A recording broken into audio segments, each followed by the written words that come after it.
Ikumbuke leo kuna mchezo kati ya Tanzania na Nigeria, anamaanisha AFCON. Nataka nikupe takwimu kabla hatujaingia kuangalia kuchambua mchezo wenyewe ambao utapigwa leo. Kwa mara ya kwanza tuangalie Tanzania anaenda kushiriki AFCON. Ilikuwa ni mwaka 1980. Ambapo mwaka mwingine 2029, 2023 hadi kufikia leo 2025. Tanzania imecheza jumla ya michezo 10 kwenye AFCON na haijafanikiwa kupata ushindi wa mechi yoyote, huku ikichapa mechi 7 na kutoa sare mechi 3.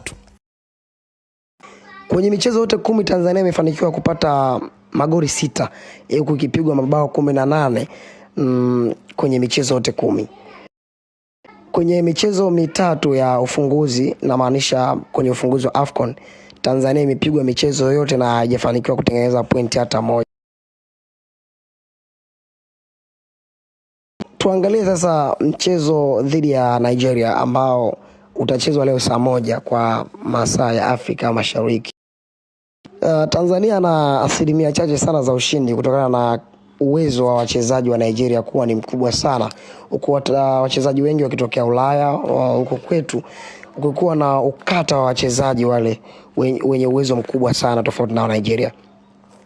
Mchezo wa Nigeria na Tanzania ulichezwa Machi 8 mwaka 1980. Nigeria ikiibuka na ushindi wa mabao 3 kwa nunge, huku mabao ya Nigeria yakifungwa na Mudashiru Lawal, Ifeanyi Onyedika na Segum Odebami.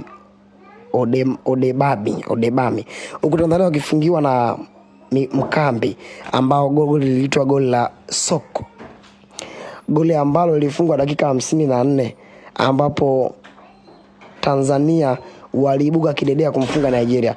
Sio kama walishinda, kidedea kilitoka kwa sababu ya kupata bao moja tu. Sio kama ushindi ndio walikuwa wanashangilia sana, na ukumbuke ni mara ya kwanza wanaingia kwenye AFCON. Kwa hiyo ni kumfunga Nigeria bao moja ni sawa na ushindi kwa Tanzania. Mchezo wa leo watu wengi wameipa credit Nigeria kutokana, kama nilivyokuambia hapo nyuma, kwamba hakuwa na uwezo mkubwa sana wa players ya Nigeria. Unaona mchezo unakuwa mgumu kiasi gani, huku ukiwa na tetesi za kwamba tunakosa nyota wawili, ni kama maanisha goalkeeping Yakub Suleiman na Faisal Salum Abdallah Maestro kukosekana kwenye mchezo wa leo. Unaona mchezo unakuwa mgumu kiasi gani? Tuandikie kwenye comment hapo.